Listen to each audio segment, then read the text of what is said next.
Alrighty, guys, we are live. This is episode number 6 of No Fate But What We Stream. I'm Eddie Green. I'm also being joined by my co-host, Gershom, Reese, Wetzel. What's up, everyone? Right there. And guys, we are not alone in this particular episode because this is a very special one.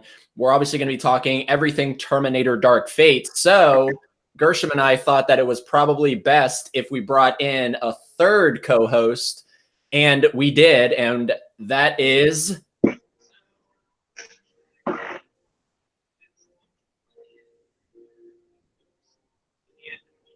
Can you hear us, Morganna? Morganna, hey, how's it going?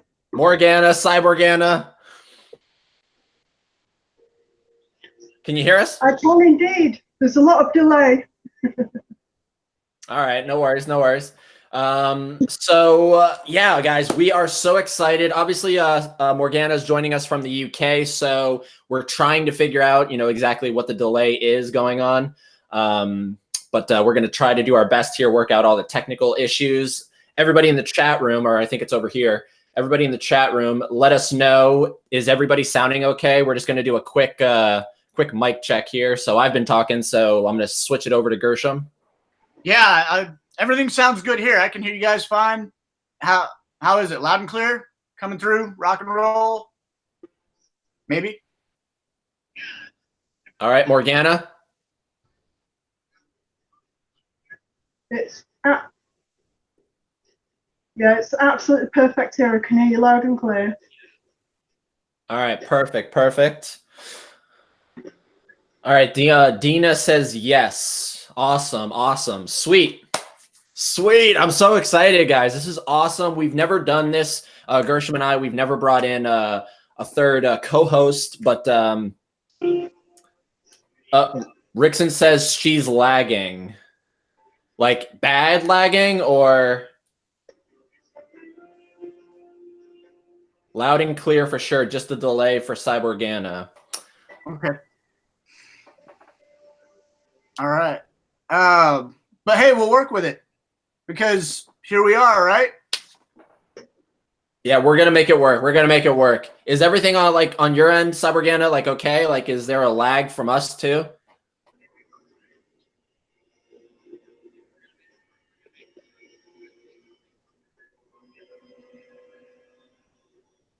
No, you're coming through absolutely perfectly. I think it's the UK difference. That's weird because when we weren't live, there wasn't that much of a delay. Yeah, strange. I think we're looking at about an 8-second thing there.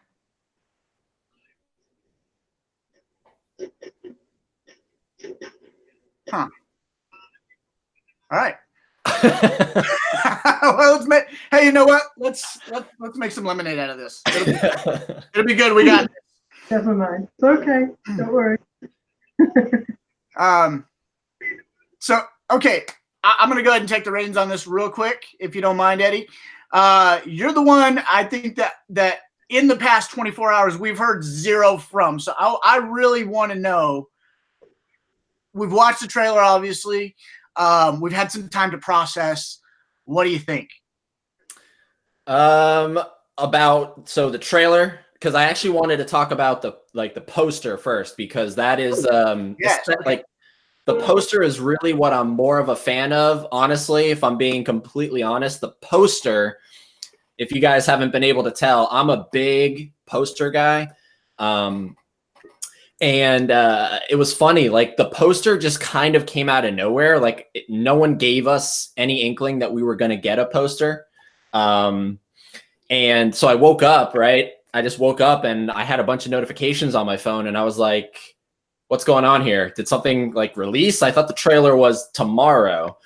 And so anyways, brought it up, and my first initial thought was, this is a fan-made poster. It just had that, because it has a very kind of art, it almost looks like a painting, essentially, I think. Mm-hmm. And so I was looking at it, I was like, this is definitely a fan poster, especially the top text with the producer James Cameron returns and all that stuff. to me, that just came off very fanny. It didn't come off like that, like something that they would actually put on top of a poster, but turns out they did. And the more I look at this poster, the more I love it, because I'm so happy that the focus is on Sarah. You know, I love the color scheme. The color scheme on this poster is phenomenal. It just is such a beautiful contrast to these guys right behind me here. And I don't know if this is the official poster that's going to be, you know, what these things are. I don't know if that's really it, because there's really no full-length credits on the bottom. There's no official rating. You know what I mean? It's like a teaser poster, essentially. But for a teaser poster, I loved it. Like, I really do love it, especially, you know, what, 30, 48 hours after it released. Right. Okay. Well, okay. Good take on that. Excellent, solid teaser poster, I think. Morganna, what were your impressions of this newest? I know you're a huge fan of Sarah Connor. What was your impression of the poster?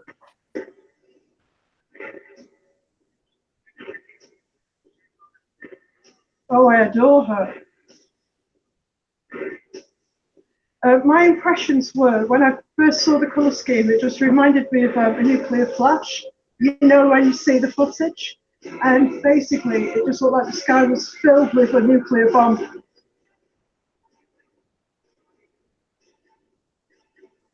Okay, absolutely. Yeah, that's one of the things that is on the poster that kind of has me. I'm sorry. I'm sorry. I'm so excited talking about this and talking to you. The lag thing is really a little bit confusing. Very post-apocalyptic. Yes, very post-apocalyptic. The text on the poster: "Welcome to the day after Judgment Day." Okay, what do you think of that? What are your thoughts on that? I'm gonna let Morgan. Yeah, but who knows when Judgment Day actually happened in this film? Right. One of the things that I have as a theory was that the August 29th date was kind of put there to motivate Sarah, so that by the time it actually happens, which apparently is what this film is centering on, she's ready for the fight. So it was almost kind of an Obi-Wan Kenobi style. I am, you know, Darth Vader, the apprentice that betrayed and murdered your father kind of thing. And that kind of starts the hero on the journey, you know? So it's going to be an interesting thing, I think, to see what the day after Judgment Day is like, the pandemonium and discord and all the different things that are happening there. Assuming that's precisely what it means. Yeah, that's, you know, that was something that I was confused about as well. Is it like literally alluding to this movie picks up the day after Judgment Day, like T2? Go ahead. What'd you say?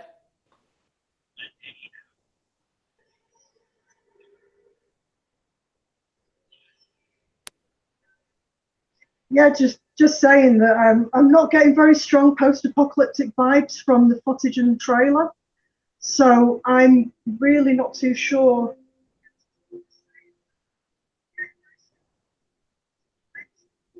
Yeah, you know, it's a tricky thing, because Terminator is something that, I mean, let's be real. It's something that is in the public eye, in the general public eye, not fans like all three of us and everybody in the chat room, I assume is.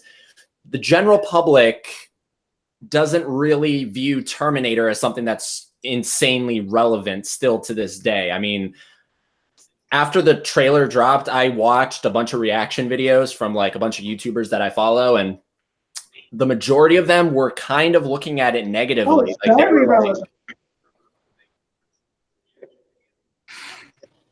Yeah, you know, here's an interesting thing: is as a moderator on a couple of Terminator Facebook pages, I've got this post that needs approval, and the guy says, He says, I'm all sorts of confused. The poster says welcome to the day after Judgment Day, but the trailer is current day. Did the bombs fall at the beginning of the movie and post-Judgment Day plays out after? I'm intrigued on how this all plays out. I'm actually going to go ahead and approve on that, but I think it's funny that it just kind of came through right as we're talking about it. Yeah, no, and trust me, I know it's relevant, but the majority of the public doesn't really care about Terminator anymore. I mean, like I said, like a lot of the people that I watched just didn't care about the trailer at all. They were just very negative about the trailer, and I'm not on board with it. I thought the trailer was pretty solid, and we're going to get into the specifics of why. But I think that's why. I think they have to play it a little safe with how they present this to us. They don't want to go extremely dark because, there's like a bunch of reasons why, marketing is the way it is. They have to kind of present this almost like, I saw a lot of comparisons to it seemed very Marvel-esque with the presentation of the trailer. And I don't know. I mean, that's up to each and every person to decide. I didn't get Marvel vibes, but what about you guys? Did you guys get like a Marvel vibe from the trailer? Cyberdana, go ahead with that. Did you? What was your vibe there?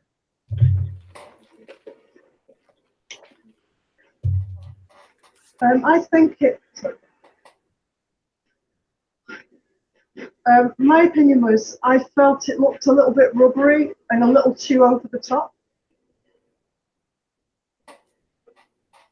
Yeah, that was the interesting part about the trailer, right? Because there was a lot of like that speeding up stuff. Like, did you guys notice that? Like, there was a lot of moments throughout where it looked insanely sped up, and that I wasn't jiving with. That just didn't come off like something that would happen in these two movies. I mean, that's something we have to remember is this is a sequel to Terminator 2. So Tim Miller, I hope, didn't really go insanely crazy with his own style because he's following in the footsteps of these movies back here. So he can't really do what he did with Deadpool because he essentially started Deadpool. So he was able to just balls to the wall kind of stuff. Right. Here, he has to kind of follow what Cameron established, like aesthetically, visually, all that stuff. And so I hope he didn't go too over the top because parts of those, parts of the trailer just didn't feel like a Terminator movie. I don't know about you guys. I think I would say that it had a couple of moments that I'm a little bit worried about. From it either. I'm sorry, what's that? Cybergana, what was that?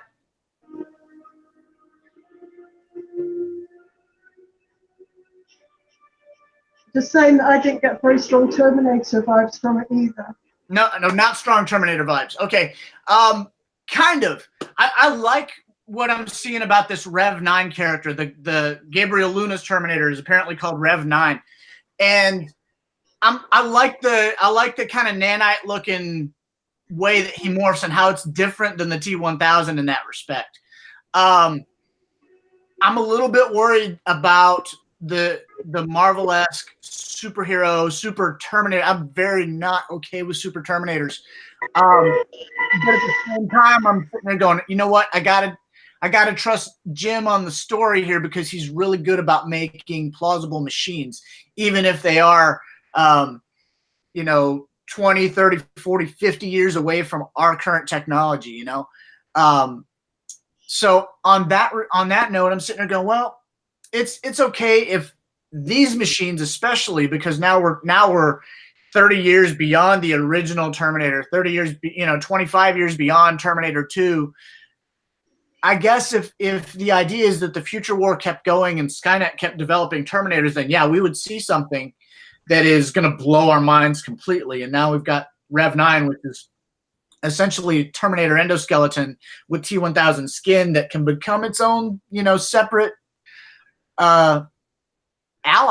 It can double team anybody by splitting like that. So I thought that concept is great. But I do have a little bit of concern about the Marvel / competing with superheroes thing. And my biggest issue with the Terminator the trailer so far was that the music. Not a bad song. Hunter by however they say that, Raya. It's a cover of a song by Bjork, who was big in the 1990s.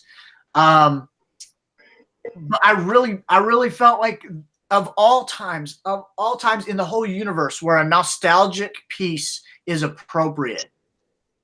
Okay, like, hey everybody, when can I play a nostalgia card? When can I play? This was like the time to play a nostalgia card, period.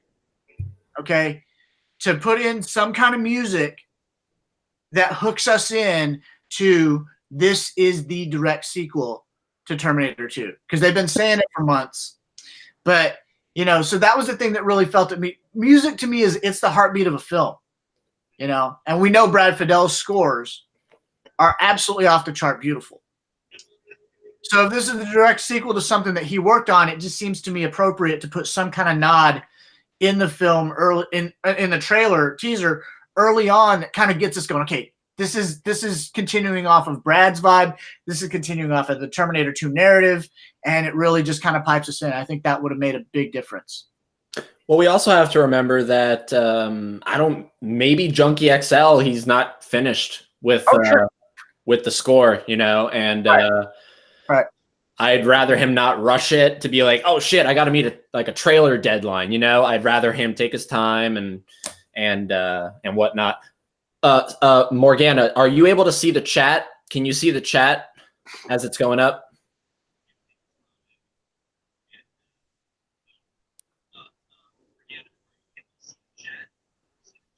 I can see everything perfectly. It's just I'm lagging very badly. That's all.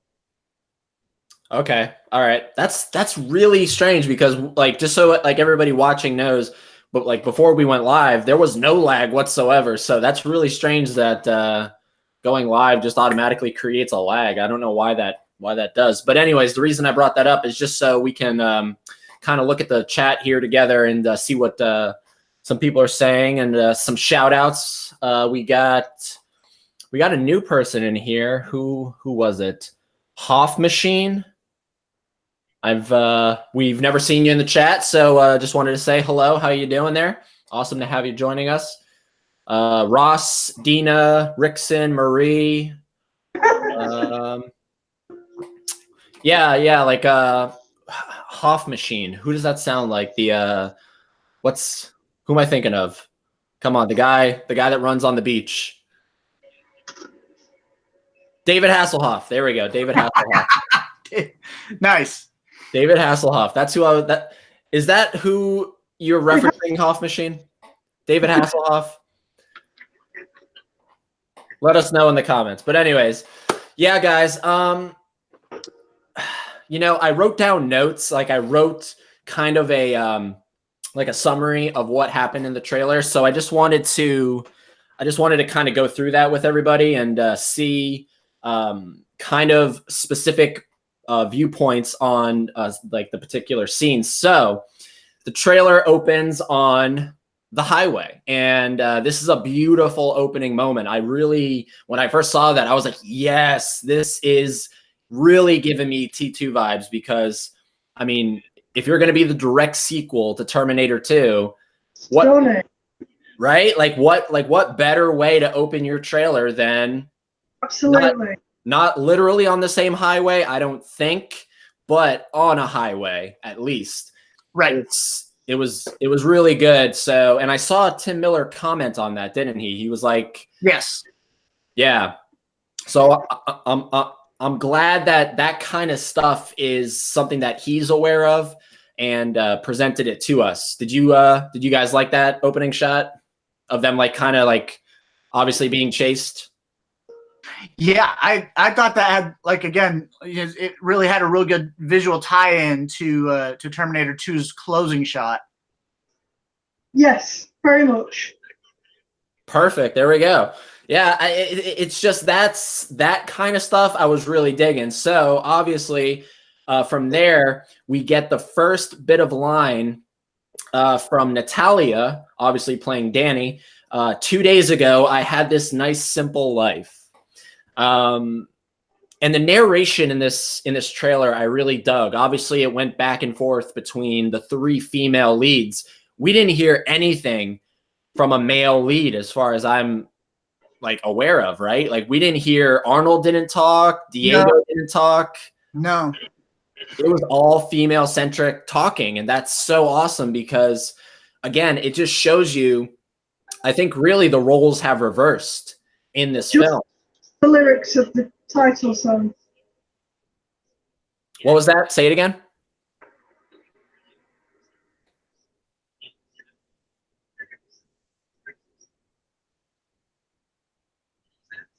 Just the lyrics of the title song were the only male vocals really heard in the trailer. True. Yeah. You know, the song I had no real issues with. I know a couple people, obviously, I think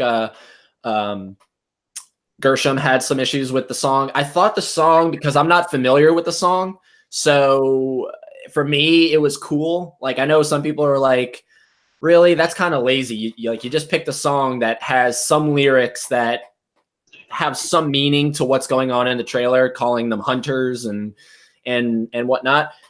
It gave off a great vibe. The slowed down bits of the song, it really had a, I don't know, like it gave off a very kind of supernatural vibe. Like, I know it's not supernatural, but it gave off this, like, because obviously we're dealing with time travel, we're dealing with technology going wrong. So it gave off this creepy vibe of this, you know, this song talking about hunters and hunting. And I don't know if that's the actual point of the song, but those particular parts that they picked out from it, I thought really did justice to the trailer.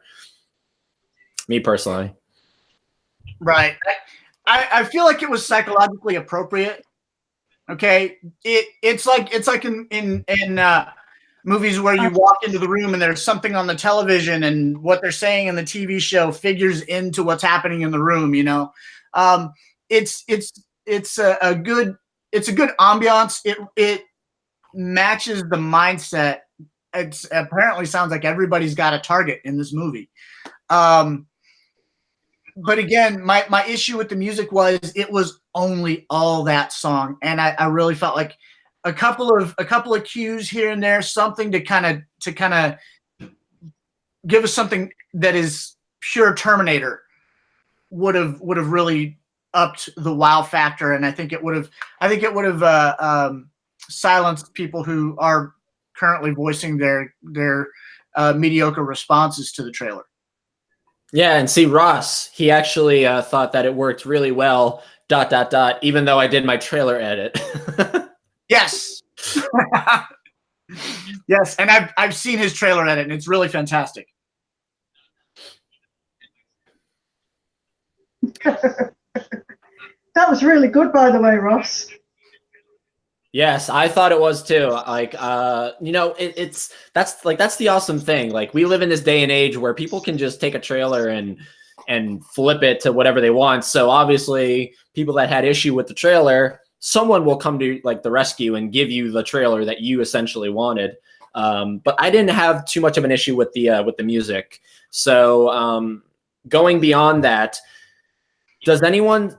Okay, there we go, Ross. Because I actually wrote it down here. The sign says, I'm gonna butcher this, "Bienvenidos a la Ciudad de Mexico." Yes. Okay, so that means what? Welcome to Mexico, right? Welcome to Mexico City. Ciudad is city. Nice. Yeah, so that's pretty cool. So obviously we know it's going to take place around there. Obviously that was, I think, kind of a dead giveaway. I'm pretty sure we knew that going into it. Obviously, after she says 2 days ago, I had a nice simple life, she then says, and now it's a nightmare.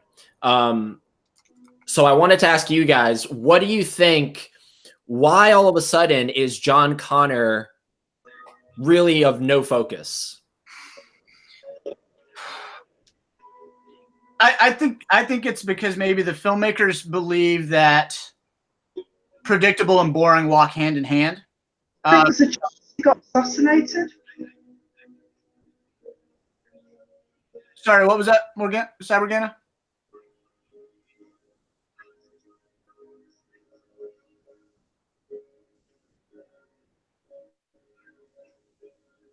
I'm just saying, I think there's a chance that he got assassinated.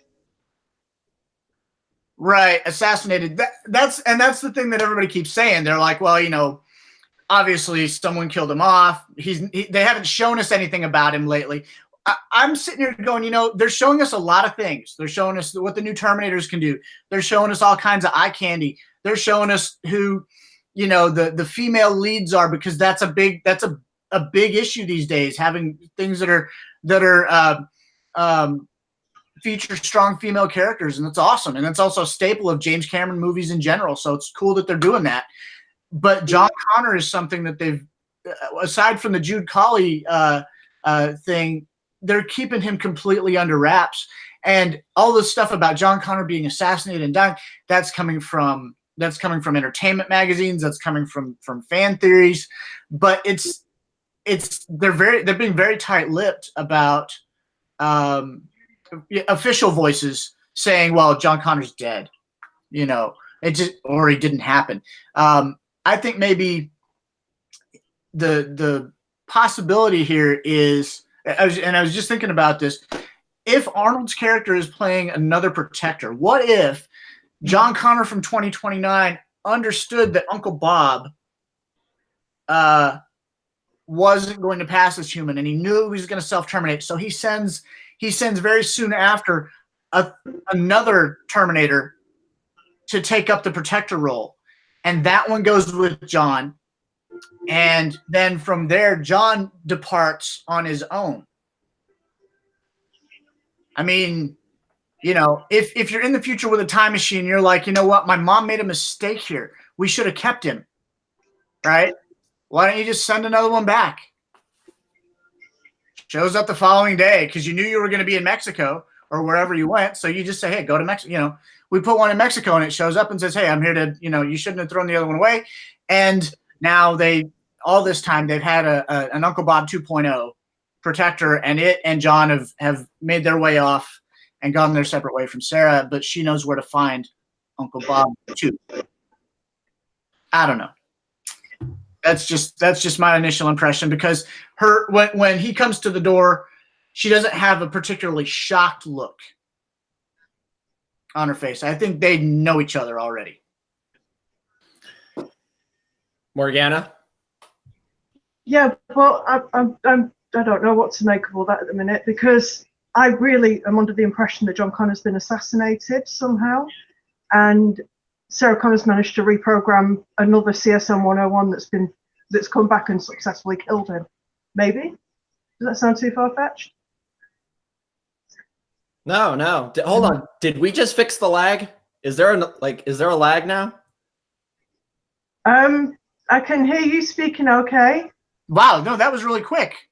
Holy crap. All right, so hey, okay, I like it. I don't know if it was whatever you were holding up to your ear. I think that was what was causing the lag. Really? Yeah, because what you had like something up to your ear, didn't you? Like an earpiece or something? Yeah, it's just so I could hear from the computer, but maybe that was causing a different kind of a lag. I don't know. I'm not sure what's going on there. Yeah, there we go. First ever live stream, guys. I'm sorry. Technical issue. No, you're good. You're good. We love it. Fantastic. Sweet. Awesome. There we go. All right. Now I feel like we can have, because like we were just kind of like, all right, we're going to ask a question and then we're going to sit here awkwardly for 10 seconds. So, yeah, you know, it's interesting because Ross makes a good point here in the chat. It is called Dark Fate.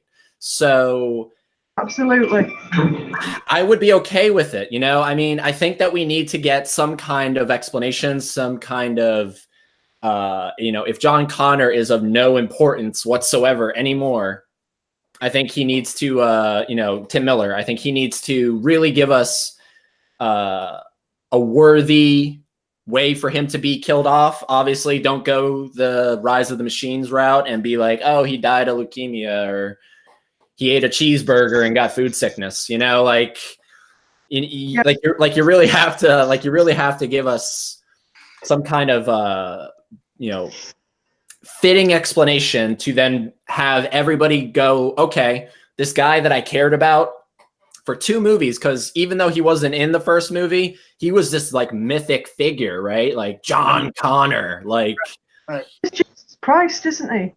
yeah. I mean, obviously JC. I mean, I think that was very on point with James Cameron. So we have to really be like, okay, he's now of no importance. Now we're focused on Danny, and why is Danny all of a sudden the most important thing?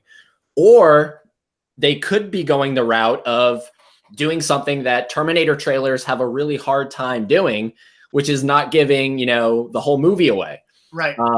They actually might be keeping quite a few things back from us, and I have a feeling that they are. I hope so. Yeah, I agree. One of my early theories was that they were actually using Diego Boneta as he was going to take up the John Connor role. But and if you haven't seen the trailer yet, I think if you watch it slowly enough, we assess that he is killed on the highway. Yeah, he kind of like just explodes. Yeah, right. He takes a full SUV or whatever that is to the face. So that knocks that theory right out of the water. My personal feel is that they've taken John and put him in hiding. Kyle Reese says, when taught her son to fight, organize, prepare from when he was a kid, when you were in hiding before the war. Well, if this is the beginning of the war in this movie, then we have between 1995 and now for John and Sarah to have been in hiding, preparing, training, doing whatever they were doing, And setting up the resistance. What's that? Right. And they walk out of the steel mill and they're like, wow, these Terminators can find us anywhere. We thought we were safe for 10 years and now here they come. Holy shit. We got to make ourselves super scarce, So they go third world. They begin to prepare, stockpile, organize, blah, blah, blah. And then finally Judgment Day does hit. And Sarah says, all right, it's time to roll it out. There's an aerial shot of 5 characters in the trailer making their way through the desert. And I have to ask myself, I wonder where they're going. I wonder who might be waiting at the destination when they arrive there. John Connor? Maybe. Have you Very guys true. Very true. have either of you read the official, I guess you could say, because it's on Skydance's website, the official synopsis? No, I have not. What do you got? So if you go onto skydance.com and then click on Terminator Dark Fate, under the About section, it says 27 years after the events of Terminator 2, a new modified liquid metal Terminator, played by Gabriel Luna, is sent from the future by Skynet in order to terminate Danny Ramos, a hybrid cyborg human, and her friends. Sarah Connor comes to their aid, as well as the original Terminator, for a fight for the future. So that's the official synopsis according to Skydance, which obviously is the production company behind the film. So reading that, obviously it's very straightforward. It's something that I think that a lot of us thought, okay, it's going to be not necessarily a rehash of these movies, but I mean, that's what Terminator movies are. At the end of the day, they're chase movies. This thing is sent, and now you have to get away from it. So there's really nothing new to take away from that, except for a couple things. It is set 27 years after the events of T2. So what? That is 27 after 95. What is that? I suck with math. Is that 2019? I'm the worst. No, hold on. 1995 plus 27. Well, 20 years is what? 2005, 2015, then 7. So this takes place in 2022? No. When does this take place? Yeah, it would be 2022. That's right. Because, yeah. Is that right? Yeah. So this movie takes place in 2022. Okay. So 7 years before 2029. Yes. So that's you kind of put that into like perspective. We've already jumped a big portion of the timeline. So what are they going to show us from 97 to 2022? Mm-hmm. Like what happened in between there? And now is 2029 even like an issue anymore? Like, is Judgment Day still coming? Is that thing from T3 still playing a part? It's inevitable. I don't know. Right. Well, and that's the thing. Okay. Our introduction to Sarah in this thing, she gets out of the whatever that is, a Jeep or a Toyota 4, whatever that is, and she's packing. She's got all the big guns, you know, all the Terminator killing shit that you could want. She's wearing it. Okay. So what have they been doing for 27 years? Probably getting in with guerrilla warfare, with drug cartels, with arms dealers, with whatever, and stockpiling shit. Oh, they've been making caches everywhere. Okay. Yeah. Yeah. So they didn't walk out and go, you know what? We stopped Judgment Day because we blew up one building. They made no assumptions. And they said, no, this war is, they found us again. This war is still going on. It's not over. Okay. And that was actually funny because that's a line in the T2 novel. In the Future War sequence, John Connor says to his army, it's not over until it's over.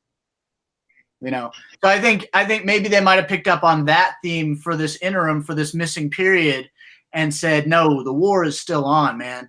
It's still There's not going to be one Cyberdyne building, for crying out loud. Right. Companies always back themselves up, don't they, when they're doing research and have data that's really precious. Even pre-cloud, people were making copies. Right. And they wouldn't tell their lead guy, they wouldn't tell Miles Dyson in case he's ever compromised, which absolutely. And he'll stop him working as hard as well. Right. Yeah. He'll be like, I don't really feel like coming into work today because clearly, I mean, there's a bunch of other people doing probably more advanced things than what I'm doing right now. So I'm sick day. Right. Isn't there a deleted scene in T2 where like they contemplate going to a water park? Yes, they do. Yes, it comes into the Rapid Waters. I'm sure it's called Rapid Waters or Raging Waters. Raging Waters. Yeah, and they put Raging Waters. And he's got 2 kids as well. Right. Right. It reveals that he's got a daughter. There's Danny the son and Blythe, and it shows Miles working on the thing, and his wife's like, "Why do you even need us?" Right. And he finally he turns everything off, and the kids are standing there at the thing, and he's like, "Raging Waters," you know, and they go from there. It's such a sweet moment, though. It really is. So it makes you feel for Miles so much. Right. Priorities, definitely. Yeah. So, I mean, that's something that, you know, ever since I read that official synopsis and I was like, wow, this movie's like doing a big time skip in terms of when T2 ended. So what are we going to like, are they going to fill it like in the dots, or is that going to be kind of ambiguous? Like, are we going to, you know, something that I loved, because I didn't get too far into it, but I did start the SM Sterling trilogy of books, and the first one, Infiltrator, ironically enough, is that opening scene where his wife, Teresa, right? Yeah. She's like worried. She's like, she's obviously scared to death, having known that Miles and Sarah and John and the Terminator are going to do this mission. And then obviously she gets the call that Miles, you know, didn't make it. And I thought that was a really, you know, interesting and awesome way to open a book. And it's hopefully we see something like that in Dark Fate. We kind of get this like nice little package of, okay, here's what happened here. Here's what happened here. And now we covered all that. Now we're going to jump to 2022 and give you the current story. Right. So, the other thing about the synopsis that is kind of sticking out to me, but I'm still not entirely sold on it, is it says the original Terminator. So that's obviously in reference to, I think, Arnold. 1 second, guys. I'll be right back. All right, we'll be here. Yeah, I don't know if that's supposed to be the original Terminator, as in just saying the same model number as the one we've seen twice, or if they're going something deeper than that. Because I remember a couple of years ago, Jim saying he said, I always wondered, why does Skynet make the 101 model Terminator look like Arnold? And I don't know if they're trying to put some kind of story to that, or not. In the Infiltrator novel, I think he shows up as a character named Dieter von Rosbach, which I think Dina mentioned in the chat there. But if I remember correctly, he's just a guy. But he eventually serves as the template for the Terminator 101, if I'm not mistaken. Yes, and I am telling you, I am getting such strong vibes that Arnold is, maybe not for the majority of the film, but just with that one encounter, he came off to me as a human. He did not come off to me as a Terminator. No, that's a steely-eyed Terminator. Come on, look at his eyes. Yeah, but when he opened the door, and there's that was a Terminator, man. Come on, that wasn't a human being. But I'm not getting that vibe at all. One thing about that, have you noticed under his eye, on his right cheek, he's got a scar? He has a scar. It's not battle damage. It is scar. It is a scar. Yes. So I'm wondering. Terminators can heal if they look after themselves. It is human skin. Yeah. Yeah. Well, they can totally heal. But I'm going. Is this is that supposed to be like a visual clue that we're actually looking at a guy rather than a machine this time? I'm telling you, I know that some people would be like, no, he has to be a Terminator. You can't make him a human. Think about how interesting that would be. What an awesome flip for Sarah to think that she's looking at a Terminator, and then all of a sudden she finds out this is like the guy. This is the guy that it's based on. We've read it. It's been in books. We've never seen it. That would be a wonderful twist. But I get the impression she's bringing everyone over so he could help save them from Gabriel Luna's new Terminator. So, yeah, the Rev 9.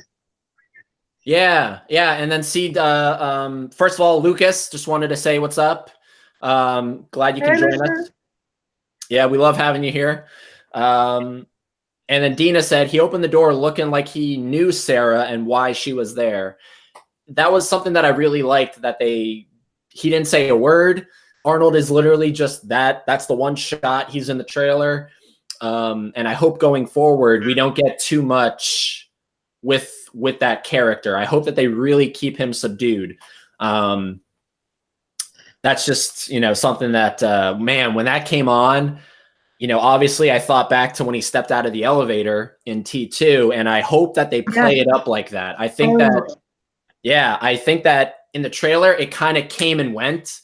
It was a really quick moment. It was just, he opened the door and there he is, and then it quickly cut away. I hope in the movie it's played out like, maybe not to the horror of Terminator 2, because obviously I don't think she would view it like that, but sort of like, oh my God, here you are again. This face does not leave me alone. This face is haunting me for the rest of my life. Oh, tried to assassinate her before she became a warrioress. You know what I mean? you're gonna have PTSD looking at that face, aren't you? Yeah. Right. She's probably thinking, man, you guys can grow a beard. What the hell? Oh, hair, bad breath, sweat, everything. Everything. So what else did you guys take away from the trailer? Those were like that was my big thing. I was just like, man, I'm getting very strong human vibes from Arnold's character, and I'm glad that they kept it subdued. But like, what else did you guys take away from the trailer, like that stuck out to you? Who wants to go? What'd you say? Well, the vibes that I got from the trailer were that, like I said, I thought it was a little bit rubbery. I thought it was a little bit too fast in places, slow in places. But I also suspect some of the fast-paced bits and the slow-paced bits have been done that way for the teaser. And when we see the final film, everything's going to be more in real time, more like the way T2 was. Because in T2, you only got a very few select slow-mo scenes, like when Sarah recoils in horror, when she sees the T-800 stepping through the lift and she gets a full-blown T1, panic attack. Right. And yeah, so that was pretty much the only scene that comes to mind in my mind where they actually used slow motion. Everything else was kind of regular speed or ever so slightly sped up to enhance it, but not to the point where it looked obvious. So it's done very, very, very sparingly in T2. And in T1, there's nothing. I don't think there was any slow-mo apart from the burning in the third-degree tech noir scene. Yeah. Love tech noir. I do. I absolutely. James is really good about when to slow-mo and when not to. I feel like, honestly, I hope this was all the slow motion in the movie was just shown to us. If that's the case, I think I'll be good. Because but I do think it's going to be in real time when it actually plays out in the final cut. I don't think everything's going to be the way it looks in the teaser. I think it's been done deliberately for the teaser to throw people off the scent a little bit, to keep things a bit more, because it goes with the music. True. That they chose, which is very deliberately somber. Yeah. Because it almost kind of feels like funeral music for Sarah Connor. That's the bit that got me, where I felt quite upset. Oh, wow. When I was watching the trailer when I first saw it, because I just started crying. I was like, oh, this feels like I'm buying a ticket to go to a funeral. Yeah. Because it feels so somber and so melancholy. I don't even think they're going to use that colour scheme either. I think the actual tint that they've put on it is deliberately been made darker than it's going to be in the final cut. Because when you see the actual stills of like the bridge shots of Linda Hamilton holding the rocket launcher and the defiant stance that she does, it's very tan and bright, like the desert scenes in T2. It's got that Terminator 2 crisp, the ice and fire light scheme. It's got that going on. Whereas like in the film, it kind of almost looked. What film did it remind me of? Well, it's every single one of the films that comes out now. They go for like a teal and a kind of an off tan color. All of them, and it's because of T2, but T2 did it very, very block blue and very, very bright orange, so it was a much more colourful experience. And every film after it turned it into teal because it just looks easy to, it's easy to do when you're blocking out different colours. So, I don't know. I just think the original film's going to be colour corrected and it's going to be brought into a much fresher thing, because you don't release like a bright orange, like nuclear flare poster of Sarah Connor like standing on the road of T1 and not have a colourful action film. That was the vibe I got. Yeah. So Morganna, like because of the lag, I wasn't really able to pick up on. Did you like really enjoy the poster? I thought it was gorgeous. I thought it was absolutely beautiful.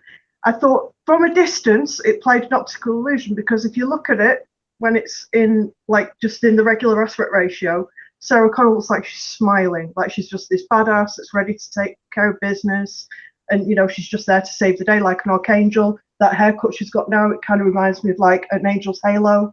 So she's just got this whole avenging angel vibe going on. It's like really strong. It's really striking. So she had that going on, and she looks like she's smiling. But when you zoom right in, you realize how little Photoshop is on it, because all the lines and all the age and everything is still there for all to see. But she's actually frowning, and she looks like she's just lost something.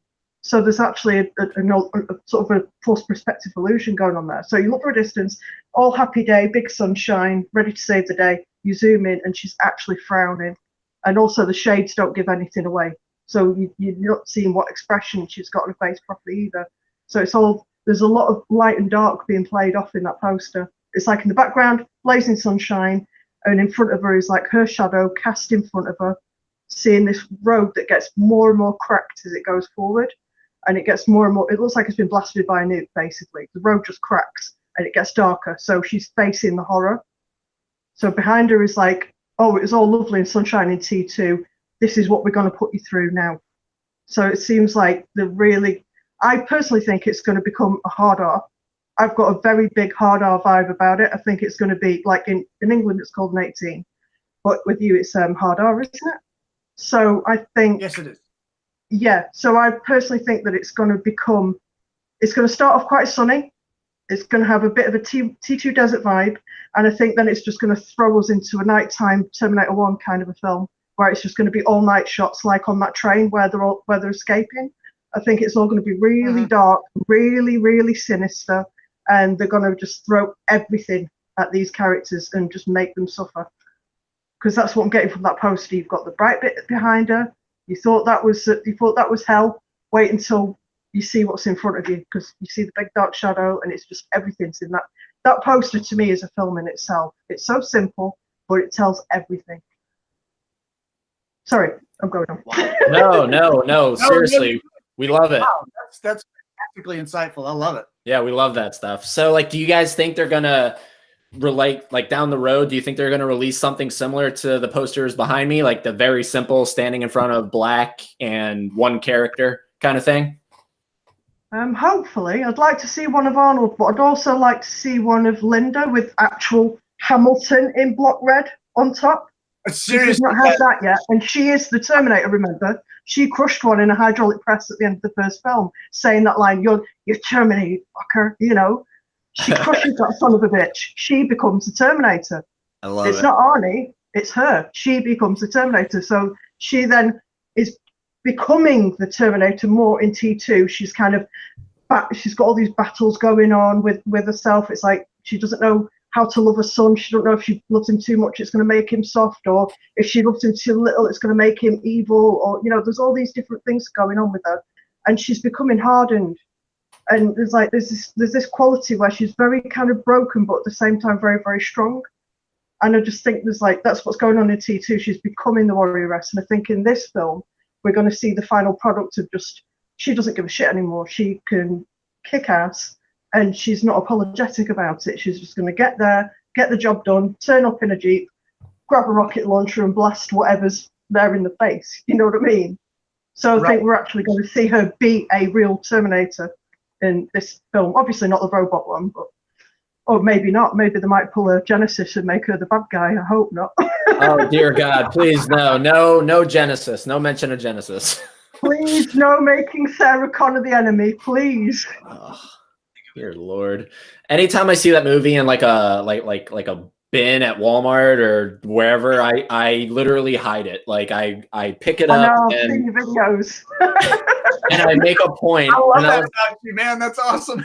Yeah, like I make a point, and that's why I made that video. I was like, I want to show people what I do. I'm not even kidding. I actually do that. I'm sure like people that work at stores don't like people like that, but that movie, people do not need to support that movie. So I just I hide it in suitcases, trash cans, wherever I go. And also, you do realize you're giving away free merch, and when like you left that store on the last one, you'd put them all at the top, and you didn't have time to hide them, so you'd actually made them more saleable. I thought that was so funny. So yeah. Gershom, so what do you think about Genesis, mate? Yeah. So Gershom, what do you think about the poster? Like, what do you want to see in like future posters? Well, they have a what looks like a really good ensemble of characters. You know, I want to see something that's I love Drew Struzan, so I would love to see sort of a collage type thing by him. Any collages. I'm sick of ensemble posters. They make me heave. I loved it originally when the first Avengers films came out. I thought it was really beautiful, and it celebrated diversity and all different characters together. Right. But I think with Terminator, it's a very insular, isolating sort of experience. It's like you've got one. It's very black and white. There's a good guy, there's a bad guy, and here's the poster. I think when you start doing messy collages with too many characters, it loses that Terminator flavor. Okay. But that's time Eddie, you know, the main Terminator one with the red laser beams.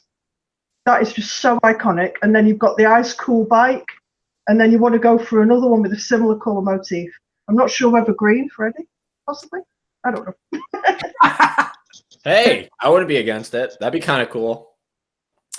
Yeah, no, I understand what Morganna's saying there. You know, I mean, that's something that I think Cameron even said, or maybe Tim Miller said it. One of them said that the story takes place in like 36 hours. So it's a very contained movie. It's not going to be this grand kind of thing. I mean, a lot of time has passed, but the central focus of the story, I think it was Cameron, said that it's like 36 hours this entire movie takes place in, which is an insanely short amount of time. So I like what Morganna's saying. Like, keep it, don't go, because that's Marvel's thing, right? That's Marvel's thing. They literally, every poster they release is every character slapped on there. And the more characters they introduce, the more faces they have to put on these posters. So at some point, it's literally going to be a poster with just like little faces covering the entire like parameter of the poster, because that's like insane. So I think they need to be very minimalistic with their poster approach. And do an ensemble, let it be a real photograph taken in real time in a really nice location, and just keep it really, really simple, because you don't want to start going, oh, Sarah Connor's over here, Arnie's over here, this is up here, this is down here. It just gets too busy. So if they're just all sort of stood on a road somewhere, or I don't know, somewhere dark, stand them somewhere dark, some lasers there, I'm happy. Straight up. Well, yeah, I know. I like those kind of posters though myself. But I do see something that is. I agree with you. We need one that is just pure Linda. It's pure Sarah Connor. And also, just for the sake of form, we definitely need one that's just Arnold.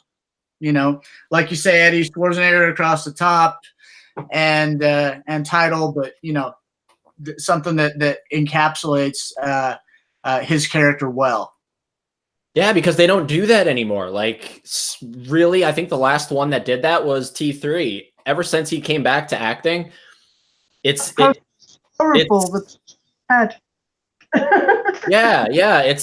It's either Arnold Schwarzenegger, which I don't like that when it's on a poster like that. I got so used to that, like Schwarzenegger. It's so iconic. It's just when you have that kind of a last name, you don't need your first name, and I miss that. So, right. Yeah, so that's the poster talk. Really going forward with the trailer, because Gershom, how much time do you have? Because I know you're on a time crunch. I've got about 15 minutes. Okay.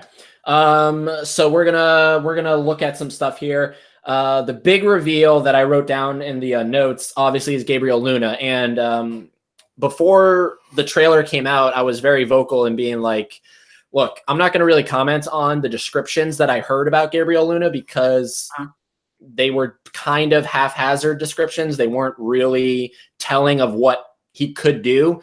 And after seeing it in the trailer, and I don't think that the visual effects are necessarily finished because they looked a little shoddy, but what I saw, I like it. I like the look of whatever you want to call his underneath. We're going to call it an endoskeleton, but I don't know if that's what they're going to call it.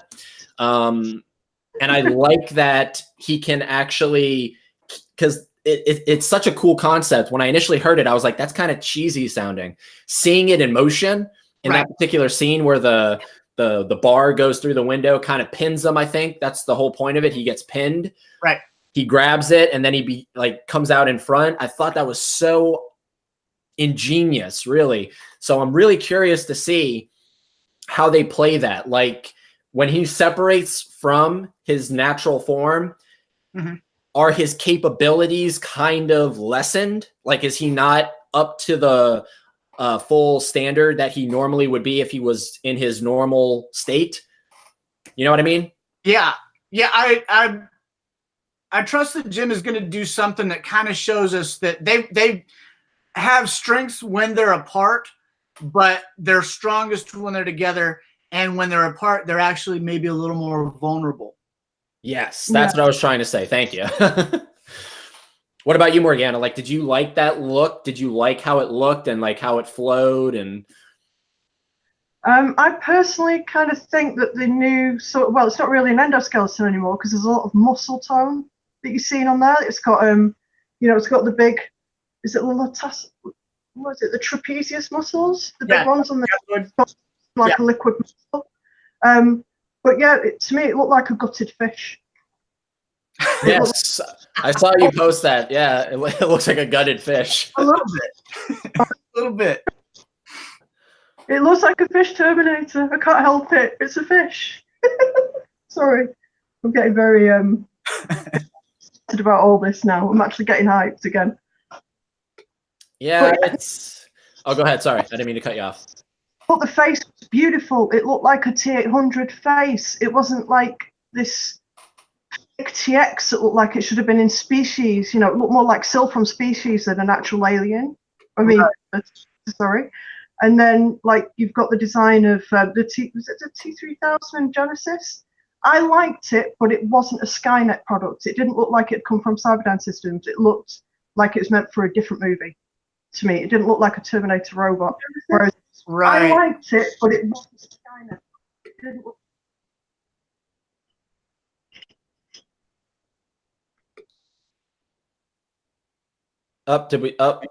Are you still there? You kind of cut out on me.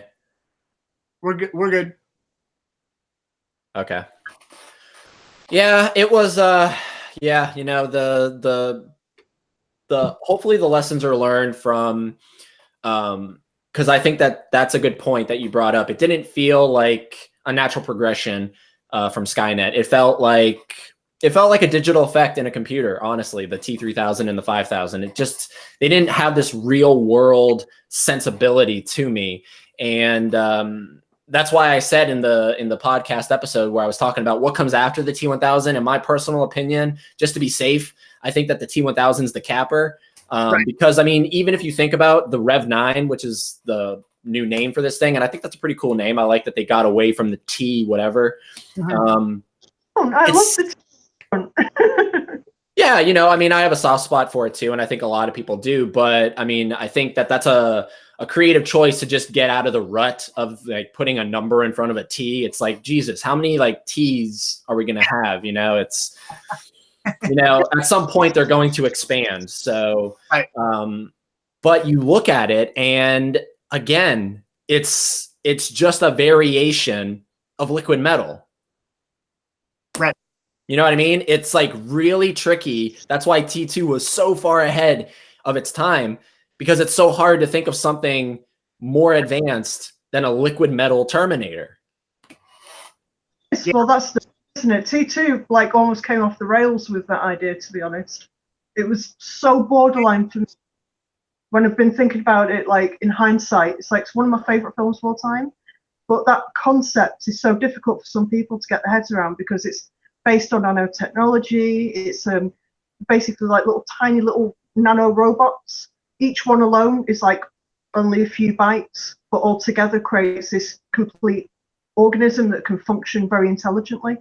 Right. But when it breaks apart, it's not quite as intelligent and goes into homing beacon mode and has to reconnect back to the main vessel sort of thing. So it's like a colony of ants. It's the only way I can describe how that kind of technology would work.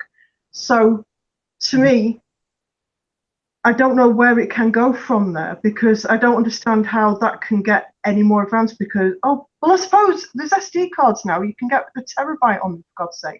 What am I thinking? I'm so old. I'm so old.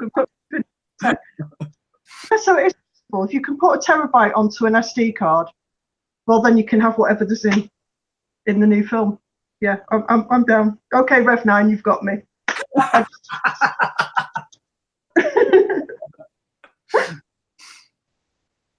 Oh dear, I just had an argument with myself live on TV. So yeah, so those are like the main points I wanted to touch on, and then as the trailer progressed, it kind of after the Arnold reveal, I think it just kind of played it safe, and like we see like a bunch of people on a train going somewhere. That obviously is up to speculation on what that could be. I mean, what's the significance of them being on top of this train, and why is there like a shit ton of people joining them? And then we get that awesome ending, which is really impactful from what I understand. Like Tim Miller said that once it's in the finished stages, like that scene where they're like battling and like throwing each other around in this factory setting, he said it's going to feel like, you know, every hit, you're going to feel it in your chest in the theater. So nice.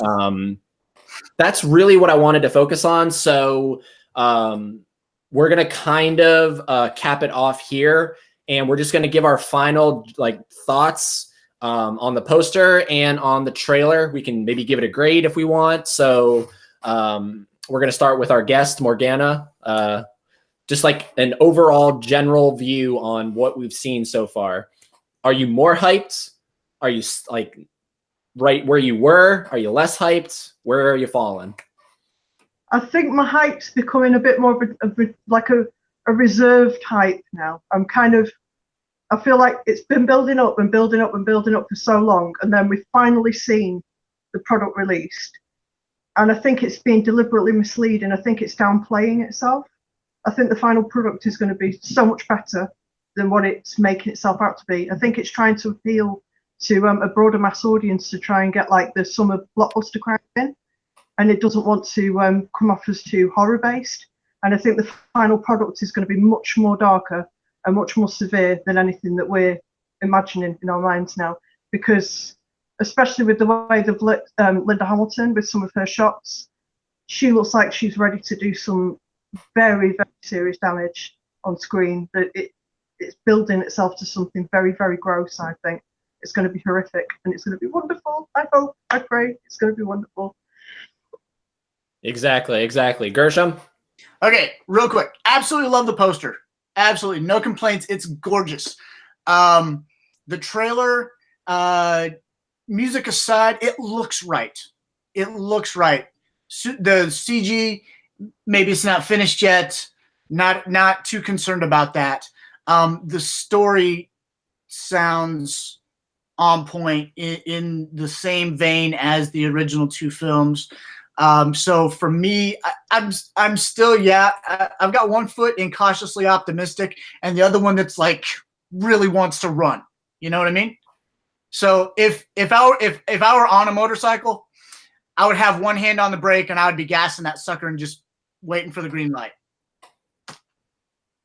Awesome. So that's where you fall. So yeah, I think that we all share the kind of similar hype for the film. And I think after seeing this, it's not necessarily killed, but I think it brought us down from our hype level that we were on, like Cloud 9 kind of stuff. I think it was like, okay, here's what we're getting. And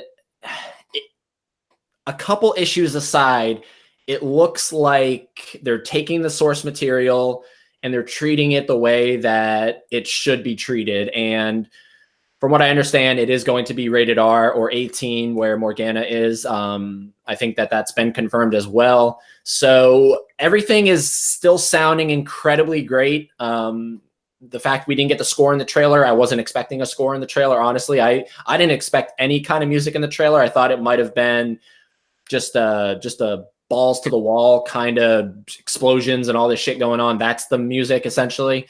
Mm-hmm. So yeah, I'm beyond hyped. Obviously it's November 1st. So we're only June, July, August, September, October. We're 5 months and some change. Yeah. 5 and change. Am I not mistaken, Morganna? Isn't the UK getting it earlier? I think so, but I also think there might be a miscommunication, to be honest. I can't. Usually you guys get everything before we do, so I don't understand why an American blockbuster film is going to come here first. I don't understand that. Because I swear that I saw October 23rd. It's coming to the UK. 26th or something. Yeah. I've got it first. Oh my gosh, I'm so jealous. Take it. Just take it. Enjoy it. Excuse me, I will. Even if it sucks, I'm going to love it because it's Linda. True. I cannot believe we're getting her back to such a standard again. That is an interesting discussion. It's like, that's something that I might actually talk about a little more in depth because I've been thinking about that as well. It's like, is this movie going to get a pass to a lot of Terminator fans? Let's say hypothetically, this movie sucks. It's Genesis level. Is it going to get a pass just because Linda came back? if it's that bad, I'll make a version of my own where I just chop everything else out and just have like a little mini Sarah Connor film. Maybe between the 4 films after T2, we can cut something together. I don't know. Yeah, that's going to be hard. If it ends up turning out to be a complete and total bomb, I don't know. I don't know where they take it from there. Well, yeah, I mean, I personally think at that point, if it's another bomb, then Terminator's dead in the water, and then guess what? And then guess what's coming after that? Let's crowdfund Skynet. No, what? That thing right back there, that thing's getting remade. That's what would follow if. Yeah. So let's not let that happen, guys. No, it doesn't need to be touched. That is a perfect film. Thank you very much. If they the Terminator, I will be terminating them. Yeah, I'm telling you. All right, guys. Well, Morganna, I am so insanely happy that we fixed that lag, because that lag was painful. If I'm being completely honest. So I'm really happy that got sorted out. Now that we know that we can do this, I think love to have you back on here whenever our schedules will line up. And yes, yeah, it would be awesome. Better equipment as well. There you go. Yeah, I mean, everything's a work in progress. So I mean, we finally got backdrops, so that's awesome. So thank you, everybody. Yes, look at that backdrop. I love that backdrop. For the win. So awesome. So anyways, guys, thank you so much for tuning in, everybody in the chat room. We didn't pay too much attention to it. We apologize for that. We just got so invested in the conversation, but everybody that chimed in, we really appreciate it. And down in the comments, write your theories, write whatever you want to write. I'm pretty sure every person that participated here will see that. So, Morganna, do you have like a sign off that you wanna do? I think for now I'll just stick to hasta la vista, baby. Oh, I love it. There we go. So that's Morganna's sign off. Gershom, make your fate. There we go, guys. And we will be back. Obviously, follow all the social media. Morganna's Facebook is down below. Gershom's stuff is down below. My stuff for the next episode. So we're gonna let you guys know what that is. And until that time comes, guys, keep on terminating.